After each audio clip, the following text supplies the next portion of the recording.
Acheron in Tensura by Apandora 17. After fight, as the first light of morning seeped through the curtains, Luminous slowly stirred from her slumber. Blinking away the remnants of sleep, she glanced at her hands, a pang of guilt washing over her. She had felt utterly powerless during the fight, unable to contribute anything significant. Feeling something warm and comforting, Luminous shifted her gaze to her left and saw Milim, her expression peaceful as she hugged Luminous like a pillow. A small smile tugged at Luminous's lips as she returned the embrace, grateful for the unexpected solace. Her eyes then wandered around the room, finally settling on Acheron, who was watching her intently. "Good morning," Acheron greeted, her voice steady and calm. Unable to shake the feeling of inadequacy, Luminous couldn't help but voice her concern. Was I really that powerless and useless in the fight? Acheron's response was blunt and unwavering. Yes. Luminous's shoulders slumped in shame as she averted her gaze, feeling a sense of inferiority wash over her. Despite her newfound ultimate skill, she realized she still paled in comparison to Acheron and Milim's strength. Seeing the two of them together only reinforced her own shortcomings. Then, unexpectedly, Acheron stepped closer to the bed and began to caress Luminous's hair. It was a small gesture, but one that spoke volumes. For the first time, Acheron was showing affection without being prompted. "If you are weak, you just have to get stronger," Acheron stated matter-of-factly. Moved by Acheron's words and the warmth of her touch, Luminous couldn't resist the impulse to embrace her. Still nestled against Milim's sleeping form, Luminous hugged Acheron tightly, a surge of gratitude and affection flooding her heart. Acheron tensed momentarily, a hint of panic flickering in her eyes, but Luminous held her fast. "You're not allowed to leave," she declared softly, her voice tinged with determination. As they remained locked in their embrace, Luminous found the courage to voice her request. "Will you teach me how to wield a sword?" Acheron hesitated for a moment before nodding in agreement. They went to some other room to have breakfast. After some hours had passed, the doors to the room burst open with a resounding bang, startling both Luminous and Acheron. Before they could react, Milim charged in with the exuberance of a child, her eyes bright with joy. "Luminous! Acheron!" Milim exclaimed, her voice filled with excitement as she launched herself at them. With a gasp of surprise, Luminous found herself enveloped in a tight embrace, Milim's arms wrapping around her and Acheron. The suddenness of the hug caught them off guard, but they couldn't help but return the gesture, their arms encircling Milim in a warm embrace. "Milim, you're awake!" Luminous exclaimed, her voice tinged with relief as she held her friend close. Acheron's expression softened at the sight of Milim's infectious smile, a rare warmth in her eyes as she returned the hug. Despite her stoic demeanor, she couldn't deny the genuine affection she felt for both women. "It's good to see you," Acheron murmured, her voice quiet but sincere as she held Milim close. For a moment, they remained locked in their embrace, a silent testament to the bond that united them. Despite the trials they had faced and the challenges that lay ahead, they knew that as long as they had each other, they could overcome anything. As they finally pulled away, a sense of camaraderie lingered in the air, a reminder of the strength they drew from one another. With Milim's recovery assured and their spirits renewed, they faced the future with renewed hope and determination, ready to confront whatever obstacles lay ahead. Milim looked up at Luminous and Acheron with a bright smile, her eyes sparkling with affection. "Thank you, aunties," she said, her voice filled with genuine gratitude. Luminous and Acheron exchanged a surprised glance before returning Milim's smile, touched by the endearing term. It was a small gesture, but one that spoke volumes about the bond they shared. "You're welcome, Milim," Luminous replied, her voice warm with affection. Acheron nodded in agreement, with her classic stoic face her lips as she ruffled Milim's hair affectionately. "Anytime," she added, her voice gentle but sincere. After the joyous reunion and a hearty breakfast, Milim's chatter filled the air once again. As she animatedly discussed her plans for the day, her words took an unexpected turn. "I was thinking of visiting Guy," Milim announced, her eyes sparkling with excitement. "He seems like a fun guy to hang out with." Luminous's expression tightened imperceptibly at the mention of Guy's name. She had reservations about Milim associating with someone like him, knowing the trouble he could bring. However, she masked her concern with a forced smile. "Guy, huh?" Luminous replied, trying to keep her tone neutral. "Be careful around him, Milim. He's not exactly the most trustworthy person." Milam shrugged off Luminous's warning with a dismissive wave of her hand. "Oh, don't worry about me. I can handle myself just fine," she insisted, her confidence unwavering. Luminous sighed inwardly, knowing she couldn't dissuade Milam once her mind was set. Instead, she decided to change the subject, hoping to steer the conversation in a different direction. "Well, while you're off with Guy, you should spending some time with Ramirez," Luminous said. Milam's eyes widened in surprise at mention of Ramirez. "Ramirez? Really?" she exclaimed, her curiosity piqued. Luminous nodded, a small smile playing at her lips. "Yes, she is better friend than Guy," she replied, her tone filled with warmth. Milam's expression softened as she regarded Luminous with newfound respect. "All right, Auntie," she said sincerely. 18. Why do we cook bacon and bake cookies? The palace gardens, usually a haven of peace, were a whirlwind of laughter and chaos today. Milam, her energy boundless and infectious, raced around, playfully terrorizing the guards who chased her with bemused expressions. Despite their best efforts to keep up, they couldn't help but smile at her antics. From a distance, Luminous observed, her brow furrowed with suspicion. Milam seemed too happy, almost unnaturally so, considering the recent turmoil they had all faced. Something wasn't right, and Luminous knew she had to address it, but she decided to wait until Milam had tired herself out. Eventually, Milam, having exhausted her interest in the games, skipped over to Luminous, her face glowing with joy. "Hey, Auntie Luminous. Hey, Auntie Acheron." Luminous turned, surprised to see Acheron standing behind her. "How did you get here?" she asked, a mix of curiosity and confusion in her voice. Acheron merely pointed at Gunther, who was standing a short distance away, keeping a watchful eye on Milam. "I see," Luminous said, understanding Acheron's quiet presence. Luminous then focused her attention on Milam. "Milam, about that little rampage you went on." Milam tilted her head, her expression innocent and confused.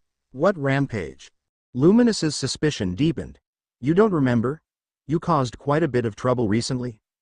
Milam's confusion only grew. "I remember you and Auntie Acheron, but, rampage?" She seemed genuinely puzzled. Luminous's heart sank. Something was definitely wrong. "Milam, what about your parents?" Milam's eyes lit up with a childlike clarity. "Parents? Aren't you and Auntie Acheron my parents?" Luminous felt a chill run down her spine. "Milam, what about Lucia and Veldanava?" Milam's smile faltered, her eyes clouding with uncertainty. "Lucia and Veldanava? I don't remember them." Luminous exchanged a worried glance with Acheron. Milam had forgotten her own parents. This was more serious than she had initially thought. Acheron stepped forward, her expression serious. "Milam, try to think carefully. Do you remember anything about your life before you met us?" Milam's brow furrowed as she tried to recall. "I remember some things. But it's all fuzzy. I just know that I love you both very much." Luminous felt a pang of guilt and sadness. Milam's happiness, her joy, was genuine, but it was built on a foundation of forgotten memories. She needed to find a way to help Milam remember without causing her pain. "Milam," Luminous said gently, "we need to help you remember, it's important." Milam looked up at her with wide, trusting eyes. "Okay, Auntie Luminous. I'll try." Luminous turned to Acheron. "We need to figure out what's happened to her memories. This can't be a coincidence." Acheron nodded, her expression determined. "We'll get to the bottom of this." As they stood in the garden, a sense of urgency settled over them. Milam's forgotten memories were a mystery they needed to solve, not just for her sake, but for all their sakes. And as they faced this new challenge, they knew that their bond would be their greatest strength. After some time, Milam, her boundless energy temporarily spent, returned to the garden to continue her playful antics with the guards. Luminous and Acheron retreated to a quiet corner of the palace to discuss their next steps. Acheron was the first to break the silence. "You think we should try to make her remember, but I'm not so sure that's the right approach." Luminous looked at her in surprise. "But she's forgotten her own parents. That's not something we can ignore." Acheron shook her head. "I understand your concern, but memories have a way of resurfacing when the time is right. Forcing them could do more harm than good." "But she needs to know who she really is," Luminous insisted, her voice tinged with urgency. "It's not right for her to live in ignorance." Acheron sighed, her expression softening. Milam is happy now. She feels loved and secure. If we push her to remember, it could cause her distress. Memories tied to trauma can be particularly delicate. Luminous looked conflicted. So, what do you suggest? We just let her be until her memories come back on their own? Yes, Acheron replied firmly. She will remember when she is ready. Until then, we support her in any way possible. Luminous considered Acheron's words, her initial resistance wavering. You really think that's best? I do, Acheron said softly. Sometimes, the best way to help someone heal is to give them the space to do it at their own pace. Luminous nodded slowly, seeing the wisdom in Acheron's approach. All right. We'll wait, but we need to be vigilant. If she shows any signs of distress or confusion, we step in. Agreed, Acheron said, her eyes meeting Luminous's with a reassuring gaze. Boom asterisk. My league. Wahahaha. Their conversation was interrupted by the sound of Milam's laughter ringing through the palace halls. They turned to see her running towards them, her face alight with joy. Hey, Auntie Luminous, Auntie Acheron, Milam called out, her voice filled with exuberance. Luminous smiled, her heart lifting at the sight of Milam's happiness. She exchanged a glance with Acheron, and for the first time in days, she felt a sense of calm. They would handle this together, just as they had faced every other challenge. And with time, they hoped that Milam's memories would return, bringing with them the pieces of her past that she had lost. As Milam reached them, she threw her arms around both women in a warm, enthusiastic hug. I love you both so much, she declared, her voice muffled against their shoulders. We love you too, Milam, Luminous said softly, her eyes meeting Acheron's over Milam's head, always. 19. Horny Jail, Day 1. Some time had passed, and once again, Milam was departing on another adventure. She waved enthusiastically to both of her aunties, her eyes sparkling with excitement. With a final cheerful shout, she launched herself into the air, flying away like a superhero. Acheron and Luminous stood side by side, watching Milam's form grow smaller against the sky. When she was finally out of sight, they turned back toward the palace, a new sense of purpose in their steps. Today marked the beginning of Luminous's training with Acheron. In the palace courtyard, Luminous waited with a sword in her arms. It was a classic knight's sword, slightly thinner than usual. Acheron approached her, her eyes critical.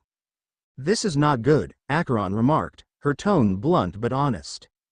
Luminous's spirit sank at the comment. She had hoped to make a good impression. We need to choose a different sword for you, Acheron continued. Something lighter. After some searching and several trials, Luminous found herself holding a rapier.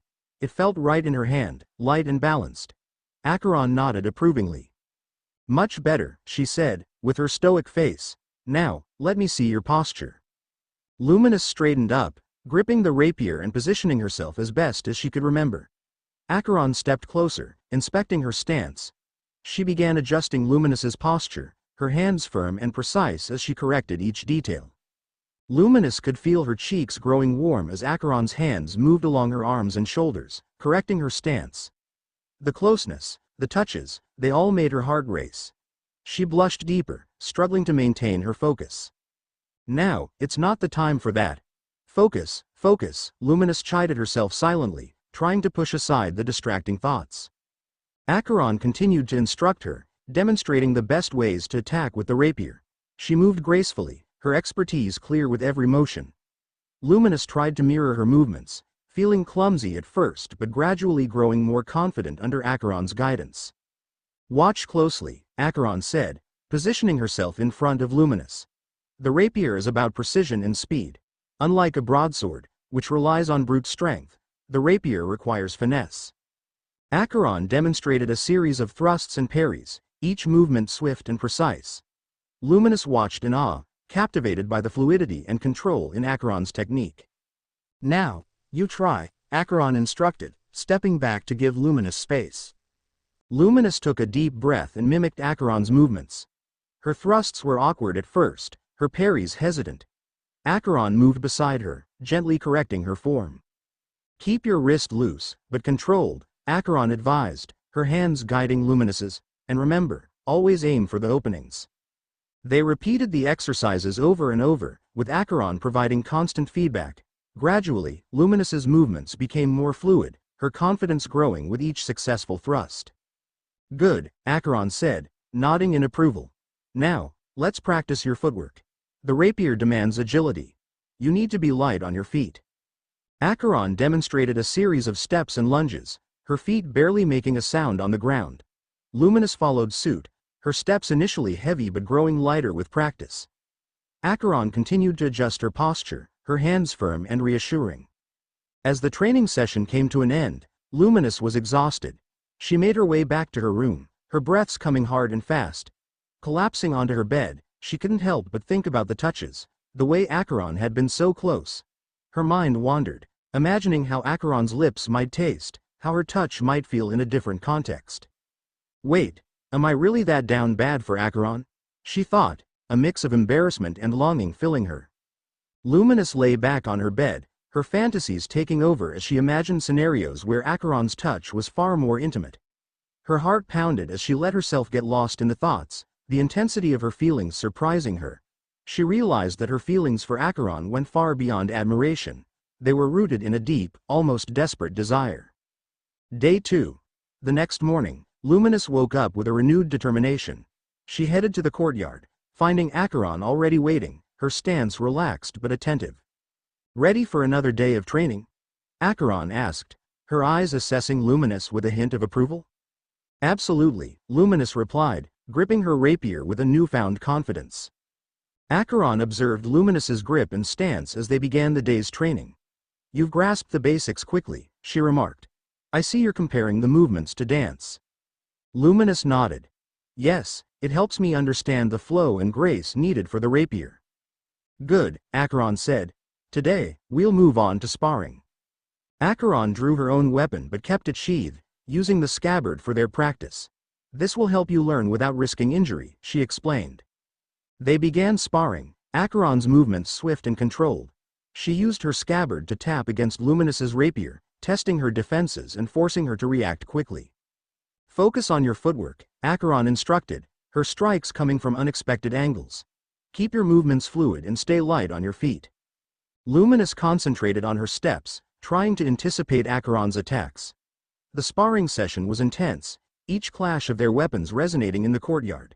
Despite the difficulty, Luminous found herself improving, her reactions becoming quicker and more precise. Good, Acheron praised, her tone encouraging. Remember, the rapier is an extension of your body. Feel its movements and let it guide you.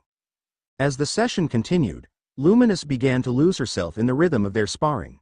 She felt a sense of exhilaration, the adrenaline coursing through her veins. Acheron's presence, so close and commanding, only heightened her focus. Finally, after what felt like hours, Acheron called for a break. Well done. You're making excellent progress. Luminous nodded, feeling a mix of exhaustion and accomplishment. She made her way back to her room, her mind racing with thoughts of the training session. Acheron's guidance, her touch, the way she moved, it all filled Luminous with a confusing blend of desires. Collapsing onto her bed once again, Luminous couldn't help but replay the day's events in her mind. The way Acheron had corrected her stance, the closeness during their sparring, it all made her heart race. Her thoughts grew more intense, imagining scenarios where Acheron's touch went beyond training, where it became something more intimate. Am I really that desperate for her? Luminous thought, a blush spreading across her cheeks. She lay back, her fantasies taking over as she imagined what it would be like to be with Acheron in a more personal, passionate way. Her hand slowly sliding down and started to touch herself. She put soundproof barrier on the room. End of a chapter.